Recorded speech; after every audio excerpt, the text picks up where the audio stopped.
আমার আব্বার লাউ গাছের মাচার নিচে চলে আসলাম। এসে দেখি কত গিমা শাক হয়ে রয়েছে। তো আমার খালা গিমা শাক তুলে নিচ্ছে, সাথে পাশের বাড়ির চাচি, খালাতো বোনেরা সবাই একসাথে মিলে তুলে নিয়ে আসলাম। এনে ধুয়ে পরিষ্কার করে নিলাম। আর দেখেন কত সুন্দর কালার এসেছে। ধোয়ার পর কাদামাটি লেগে আসছিল। আর এই তো বেছে পরিষ্কার করে আবারও ধুয়ে নিয়েছি। এখন রান্নাটা করে নিব। আসসালামু আলাইকুম, সবাই কেমন আছেন? আশা করি ভালো আছেন। আলহামদুলিল্লাহ, আমিও ভালোই আছি। আর এই শাকগুলোকে কোন কোন অঞ্চলে কী নামে পরিচিত অবশ্যই আমাকে কমেন্টে জানাবেন। আমাদের অঞ্চলে এই শাকগুলোর নাম গিমা শাক।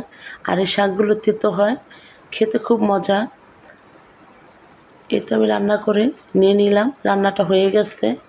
তেতো শাক অল্প খেতে হয়, তেতো শাক তো বেশি খেতে পারা যায় না, তাই আমি অল্প করে নিয়ে নিয়েছি। তাই তো শাকগুলোকে এখন আমি ভাত দিয়ে খেয়ে নিব।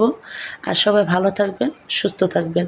আমার পুরো ভিডিওটা দেখার জন্য সবাইকে ধন্যবাদ। তাই আমার ভিডিওটা এ পর্যন্তই। আল্লাহ হাফেজ।